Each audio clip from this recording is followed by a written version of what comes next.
Welcome to another episode of the Starter Girls Podcast with your host, Jennifer Loading. And Brianna Dreles, and together we are the Starter Girls. Where extraordinary decisions produce extraordinary results. These are our friends, these are your friends, and they are living the extraordinary. Today's episode is brought to you by Walt Mills Photographer of Glad Models Agency. If you are here in the Dallas or surrounding area and looking for some photography work, check out Walt Mills. You can learn more about him and his work at photosbywalt.com.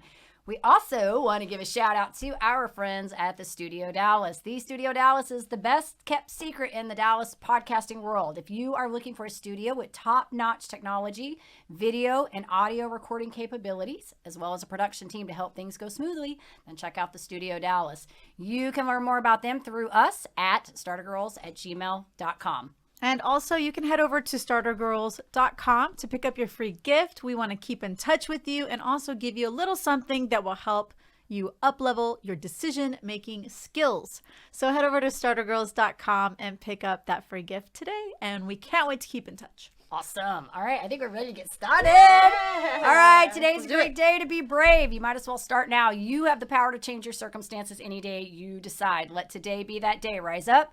Be amazing, be you, do you. All right, my friends, we have a guest in studio today. Super excited because we always like it when the guests show up because the podcast is so much better, right? Not saying that our other ones are not because we know not everybody can be here, but there's just something magical about people being in studio, right?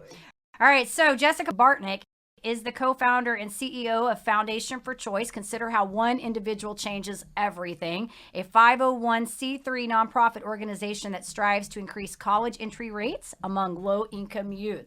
She's also a member of the company's board of directors. She founded Foundation for Choice in 2014, bringing more than 10 years of corporate leadership, executive management, business development, and business growth experience to this organization.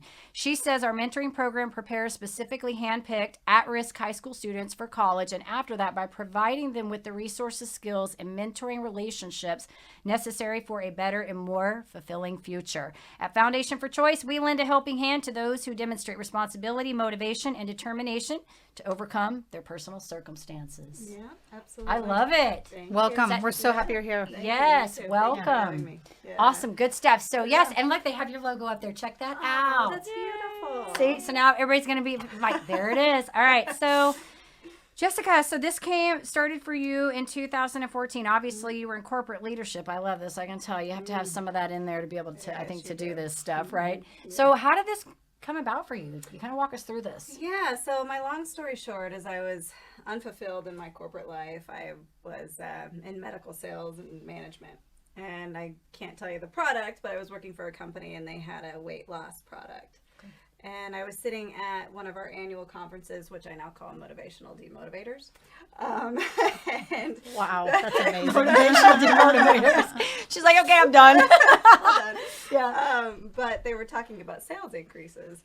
And they said sales of this weight loss product are going to increase by this amount this year because obesity rates are going to rise by this year. And I swear to you, I was looking around the room. And I was the only person sitting down because everyone else was standing up and applauding. And I said, we're capitalizing on people's inability to really self-motivate or self-regulate themselves.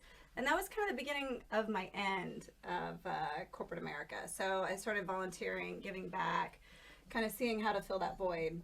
And I started helping these young girls, first generation college students. They were in high school, but they would be first generation college students. And they knew so much more than I did at that age. They were so bright. They were so smart. They knew who they wanted to be, what they wanted to do. And then I started asking the questions. Have you taken the SAT, applied for college, FAFSA? No. And I said, oh my gosh, you don't know what you don't know. But these kids from these underserved communities, they really don't know what they don't know. So I went to bed that night and I think someone speaks to me in my dreams, and I woke up with this amazing idea to start Foundation for Choice. And so it was born, and left my 6-figure income career to start a nonprofit, and here we are. I love it. It's amazing. Yeah.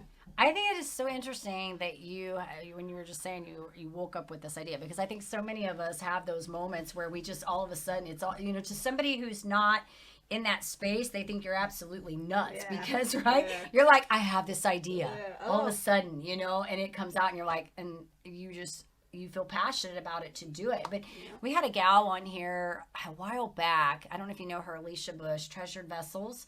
She works with human children that come from human trafficking, basically, in those kinds of situations. And she kind of had the same, was in corporate and sort of kind of had that same thing, you know, had that vision. And it was like she said, it just kind of came to her, and here they are, you know. And so I think it's interesting when people have those moments, you know, and I've definitely had those. I've had a lot of them. Right. That's Yeah. how this podcast kind of got started in a park. I was talking about in a parking lot, you know, for a 30-minute complaining session where when you talk about like being in that moment where you realize everybody's standing up and you're not, and you're like, this is not where I'm supposed to be.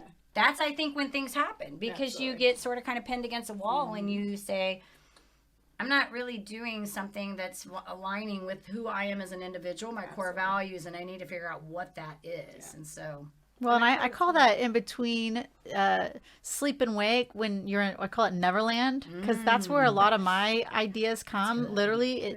And I think it happens to a lot of people. I've had conversations about Neverland with other women who get ideas and they don't listen. It's like the whispers, right? But the whispers will keep coming if you will take the time to listen and then act upon them. And that's exactly what happened to you. You got the whisper, or whatever, you know, it's either in the shower, or it's in Neverland, or it's on a road trip, or whatever it is for you. Or on a run, like whatever it is for you. But, you know, it's like opening your heart and your ears up enough to actually pay attention, because we're getting signals all the time. I like Neverland. I just learned something new. Every podcast episode we do, I learned something new. Today I learned something between from sleep, that time between sleep and wake, where you're like half asleep but half awake, and then you get these like flashes, these ideas, these thoughts, these, you know.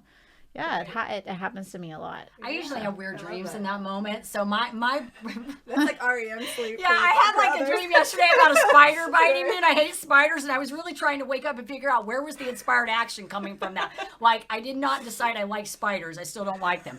But most of me too. And this was a big spider, right? Like, there's more to that story, but we'll save that for another podcast. But all of my ideas usually generate like in the morning when I'm walking the dogs. Like when I'm out there and it's quiet, because I can hear the birds chirping. It's like before the sun comes up, so I'm out there and I can really, I don't know, I get a lot of, the problem is I don't have anything with me to jot things down, so I have to like repeat them all the way home so that I don't forget them. It's like, this is a good idea. Siri. Do not forget this. Today I'm going to post this. Do not forget this idea. Like your jingle. Do not forget the jingle today. Yes. I love that. So, but Neverland's good. Cool. That's good. I love it. Mm-hmm. I love it. So tell us, I guess, a little bit about this foundation, because we want to make an announcement on here too. So we want to know, what is this foundation? We tell our audience what you're doing here. Yeah, absolutely. So C.H.O.I.C.E is an acronym for Consider How One Individual Changes Everything, because that's really what we do. We're a mentoring program, one-on-one. We help underserved kids get into college, learn what that post-secondary success is for them, because it's different for everyone, and that's okay, right? So we help them really learn how to apply for college, how to determine what's best for them, whether it's military or career certificate or going into that 4-year or 2-year college to get some sort of degree. And then we match them with a local business similar to what they want to study for in college. Because we have to keep in mind that these kids that go through our program, their parents are working manual labor or food service. So we're giving them this opportunity to work with a professional that they've never seen before. Right. They don't know what going into a corporate office looks like, or what sitting in front of a computer is. I had one kid that actually went through our program that we brought in as an intern the summer he was going into college, and he worked at Chick-fil-A. I always have so many epiphanies with this organization. He worked at Chick-fil-A, and he worked the drive-thru line, and we know how fast-paced everything's, everything's automated. And he said, he's sitting behind the laptop, and he's like, Jessica, when does this speed up? Right? And I was like, well, Patrick, it's really about using your mind in a different way and critical thinking, and everything isn't so automated. Mm-hmm. It's much more you get to work through it and you get to figure it out. So it was really cool. It was an aha moment for me. But yeah, so we changed the trajectory of a person's life, a young person's life, so they can have a better future and eventually break the cycle of poverty. It's amazing. Well, we had this conversation with you prior, a few months back, and one of the things you were sharing was the graduation rate for the people who go through your program. Thinking about too, yeah. It's just, astounding in a great way. Will you tell us a little bit about that? Because I just think it's something to be so proud of. Thank you. Yeah, so 95% of the kids that complete our program actually enroll in college, and there's a difference between just getting accepted to college and actually enrolling, because 9 out of 10 low-income students that go into college actually drop out. And that's a really alarming statistic throughout our nation. So we're really, really proud that 95% of ours enroll and 70% of ours actually graduate from college. So I want the percentage a little higher, but 70% is better. That's great. No, yeah. Yeah. So that, and we also average $30,000 each in every single one of our kids that complete our program. That's how much money they receive just to go to college. Oh, that's huge. Yeah. That's amazing. Yeah. So it's such a really an honor to connect with you and what you're doing, because both Jennifer and I have we just want to support education, because we agree with you. We really believe that education is where it's at. It's where it all begins, So it's really incredible. Yeah. Well, and not only that, it is because I think you have, when they're at this age, I feel like you still have the ability to create influence over them. By the time people are adults, they've established their lives. Yes, people can change, but it becomes more difficult to make the changes, because I think the habits are set into place and all of the things, and you've kind of established things and where it is, and it takes a lot for somebody to make the change, to change the trajectory of their life at this point. But I think kids are still at that phase where they are influenced by mentors and people that can walk into their life. And so while we do on our podcast is really about helping people out there listening to it to, hey, make that change, we know realistically that if we can get to the core, which is the youth, then we can make a bigger change. And that has the ability, speaking of which, I was watching Butterfly Effect yesterday. You probably have all seen that movie. Yeah. I was watching it again the other day, and I talk about it in my book about, the whole idea of the butterfly effect. And I think that's exactly what's going on here, is when you have the ability to change one person's life, they have the ability to now come in and make a difference in the lives of others around them. So that's the beautiful thing about it. So good stuff.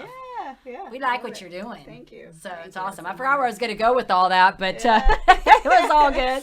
It was all good. So I guess I do want to ask you a question, how you guys go about selecting your mentors and stuff. So what's the process on that? Where do you find them? What are y'all looking for? And So as you both know, when you have an idea and you put it down on paper, you hope that it actually comes to life. Right. And when it does, it's amazing. Right. So that's kind of what it was with this program, was this idea, this mentoring program. And it's, oh boy, I hope we actually get mentors and people to volunteer. Yeah. And they did. We've had over 1,000 people express interest in being a mentor just since 2015. That's incredible. It's been really, really, really amazing. And so I can't thank the people who volunteer to help a young person enough, because they are truly the cogs that make the organization go round. So that's the amazing part. So we find our mentors are all over the age of 21. They always have to pass a background check, of course, because that's important. You're working with youth. Sure. And then they go through an orientation with us. And we find them so many different ways, whether it's corporations that we've worked with. We've worked with over, 300 or more corporations just in the DFW area alone. Also just through websites that find us. Our board members are amazing. Our staff really goes out and recruits, networking groups. Yes. So just people who want to give back to the community and change a life. And there's so many of them. So can't be more thankful. Wow. That is incredible. Yeah. Good stuff. It must have been such a relief too to see that the mentors were coming or showing up, were volunteering, because that probably would have been my biggest oh my God, this is great, but are we gonna have people who are she willing? kind of said that, yeah. Right. Because that's the other thing, when we're speaking, the commitment is not show up once, and it's like a a 9-month commitment, or what? Remind us what Basically, it is. yeah. So once a week for 27 weeks. Yeah. Okay. So yeah. But it's kind of like the field of dreams, right? If you build it, they will come, right? I'm thinking law of attraction, manifestation. You have expectations that they will show up. Thank you. I trust. Like, they're coming my way, right? But it sounds like it worked because you've got them lined up. I mean, they're in there. Yeah, So, and I can imagine for some people, yes, that would be a really, especially. I mean, I could see that being something you know you have the ability to help somebody make change, and kids are so kind of fun. Oh, they're so malleable. Like you can just make them whoever they need to be. I love it. So this will probably air after. They won't know the event that you got going on right now. This will air after. So what will you have coming up? You've got the Byron Nelson thing right now. What's going to be coming up next that you guys are going to be doing? Yeah, probably. I know the pandemic's made kind of things hard for everybody this year. I know. So. We did have our first luncheon in March. Saw that. Yeah, I saw that. So we're trying to get back into the swing of things and let people know that we're open safely, of course. But probably some more luncheons, and we're thinking of a gala in November. So Great. Awesome. TBD. Well, yeah, you'll definitely have to keep us. So. Yeah. You want to make our announcements? I think we should. Yes, go ahead. I'm going to let you do it, Brianna. Okay. Well, we are very, very excited to announce that we will be partnering with Foundation for Choice as, just in everything they're doing to support them, but also enabling when we have Starter Girls events to be able to give back in different ways to Foundation for Choice. So this will be our nonprofit partnership for Starter Girls. So. And we're really, really excited about it. And the reason that this is so exciting, because a lot of people, I share this with people when I talk about kind of the formation, the creation of what we were trying to do with Starter Girls. And a lot of people, when I go out, network, they say, what do you do? Oh, I'm a coach, I'm a podcaster. And they're like, okay, podcaster. And I'm like, hold up, because there's more to that podcast. It's not just about the podcast. That's the voice. That's the piece that we get out to project what we're trying, our message and what we're doing, right?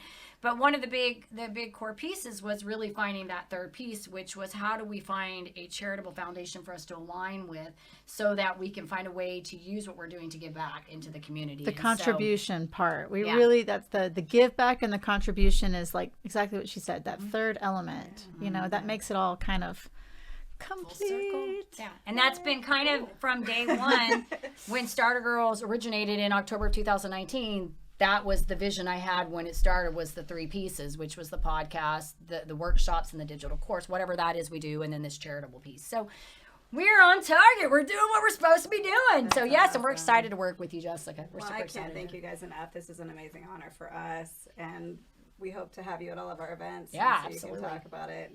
Yeah, no, I think the other piece of it that we're excited about too is just being able to support in any way we can, but to whether it's speaking to these kids or whether it's coming alongside you as you're building these events out, or even just promoting them and getting the word out. And so as we move forward, you guys will be hearing a lot more from us when opportunities arise to support Foundation for Choice. So we're just excited to come alongside you. So yes, I'm excited. It's gonna be good. It's gonna be good. Okay, so I think we're gonna do some fun questions because we got Yes. all the good stuff out. So we gotta do some fun questions. Okay. We haven't done these in a while because we've had so many really serious podcasts, and we've been like a row of super serious ones. And I'm like, maybe we should have done some fun ones in maybe there. we shouldn't ask them what kind of superhero they want to be. Yeah, not on those ones. Yeah, not on That's those my ones. favorite question on the application for my Okay, well then we're gonna ask you that one today. We'll do that. We haven't done that in a few weeks. We'll do that one. Okay, so I'm gonna start this off. Okay, so Jessica, what's your favorite book? Yeah. You have a favorite? I don't know if I have a favorite book, but I do love reading murder mysteries. That's my favorite. I mean, I will blow through a murder mystery in a couple days. Depends on how good it is. But right now I'm reading one. James Heyman is actually one of my favorite authors, and I'm waiting for his next book because I've read all of his. Just read them all. Yeah. Are you into forensic files and stuff and Surprisingly not. Investigative ID. Yeah, like snapped on Lifetime. Well, there was a period of time there where I was on the couch when I was in the middle of my nerve condition, and I watched those they just roll in series. And my daughter would come in and she'd be like, "I'm not starting because I never end." Like I would just be like, I've gone through that. Yeah, I don't like to. I'm more like I like to watch those. Yeah. Like I love to watch like drama, thrillers, and those mystery kind of shows. Like reading, I do more like I love self-help books to read, but to watch, those are probably my favorite to watch. They're so fun. So when I went to college, I have a degree in marketing. Okay. Minored in management. One class short of a double minor in psychology, and the only reason why is because I took too many sociology classes. So I just love understanding the human psyche and tapping into the brain of crazy people. I'm the same way too. We probably have some similarity in that. I took this social psychology class right when. And it wasn't even, it was just like a Coursera course, so it wasn't anything like at a major university, but it was a social psychology class, and the reason that I took it was because I wanted to, it was right when the pandemic started, and I wanted to get in and see if I could figure out why people were acting so irrational. Like I was, so my big moment was that I learned out of that, and like everybody has cognitive dissonance.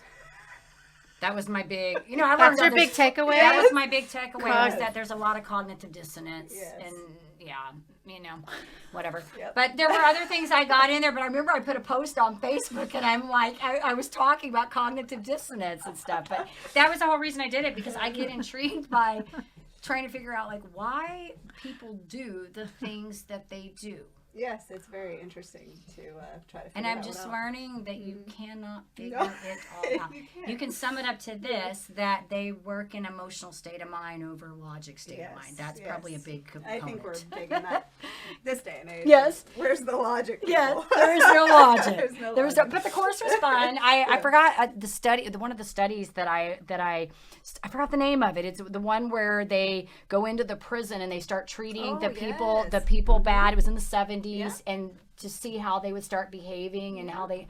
And there was a movie even on it on Netflix. Yes, I can't think of the name study, of the. It's on the prisoners started acting like the guards. Yes, and yes. They actually started playing their role. Yes, they started playing. Yes, and I can't think of the name of the. Anyway, but I think the psychology and social I'm going stuff to is like ring very, this conversation. very bring interesting everybody stuff. in. Very interesting. I'm All going right, to ask the superhero question. Go for it. If you could be any superhero or cartoon character, Ooh. who or what would you be? Is that who? That's for a day. You get to for a pick one day. For a day. Okay, well, I'm going to tell you, I would not be Betty Boop. I had nightmares about her as a little girl. No Betty Boop. Boop-de-doo. Yeah, no, that was not a thing. Betty Boop. I wouldn't want to be her either. I don't know. I actually dreamed that she was on my ceiling. I have nightmares. But she's got kind of this personality that it's too naive or something. I don't. It's too. Right. It's too weak or something. I don't like it. Too inferior. That's what it is. I'm like, no, Betty Boop. We not be Betty Boop today. Yeah, we're probably showing our age a little, aren't we? Yeah. So I would, you know what? I would like to be Bugs Bunny. That'd be good. Oh. Yeah. Bugs That'd be Bunny. fun. And what would be your reason for Bugs Bunny? Well, because he likes to play a lot of tricks on stupid people. Delete that. No, I'm just kidding. I'm thinking Roadrunner right now. You know, remember the Roadrunner? Yeah. Beep, beep. Yeah. He's out, and the guy was always falling off the cliff. Oh my gosh! I know the cartoon. That's a whole other time. Those cartoons used to be so good. The Looney Tunes. Yes, all So those good. cartoons we used to watch when we were kids. And My first grader got into Tom and Jerry last summer, and I got her hooked on the Jetsons right now. Meet George awesome. Jetson. Jane. That's right, meet boy. Yes. I think about all those cartoons. I was talking to my kids one day, and I was thinking about like all their cartoons that they were like hung up, and I'm like, man, our cartoons were like so cool. Yeah, they were. You know, they were like just fun cartoons, like Mighty Mouse and Woody Woodpecker, and goodness. like, right? Here I come to save the The day. day. I said that to my daughter. She's like, "What are you talking about?" Right, they don't know. Because they didn't see those. They don't have it. But then my kids, my son got hung up on the Doodle Bops, and we were like, what is that? I don't even know what that is. You don't need to know. No. Doodle Bops. And the other day they had something on. It was like Phineas and Ferb was on Netflix. I'm like, isn't that the show y'all used to watch, Phineas and Ferb? I never understood that. Or what was it, Cat? Remember Cat Dog Like Cat Dog was a cartoon. It was like half cat, half dog, you know? It's like crazy stuff. So I wouldn't let my kids watch half of those because I just thought the voices on the show were annoying. And I'm like, there's no educational value in that show. You can't watch it. That is a true But that's statement. kind of like ridiculous because the cartoons that we grew up with, they were just entertaining. yeah. There's got to be some educational value to it just because we watch them. Sure. Right? Oh, yeah. Let's figure out We're Scooby-Doo so because that brilliant. used to be my favorite. Oh, well, no, there was always a lesson at the end. Yeah, Scooby-Doo. There was There always was like, a don't mess moral with the bad lesson guy. at the end. The bad guy always gets caught in Scooby-Doo, right? Shaggy and Scooby-Doo, they find him. Yes. So that's good. that was my favorite. It was Scooby-Doo. Every day, like I remember in elementary school, every day after school, like it would come on, I think at like 4:00 in the afternoon. And so it would be like every day we'd have to watch Scooby-Doo, you know, like. That's funny. And in the morning, I don't know if I remember Josie and the Pussycats. Do you remember it was like a spin-off, I think? Yes. And that would come on in the morning. That was my other favorite Saturday one. morning cartoons. Those were good. Yeah. This has been fun. Yeah. All right, Jessica. So if our listeners wanted to find out a little bit more about your foundation, learn how they can help, contribute, any of that good stuff, obviously they can reach out to us. But where do we want to send them to get the information? Absolutely. Foundationforchoice.org, and it's FOR. You spell it out, and it's .org because it's a nonprofit. We're on Facebook, Foundation for Choice. We're on Twitter at choice_org, I believe, or on Instagram, Foundation for Choice. So find us on social media, go to our website. You can get involved. You can apply to become a mentor.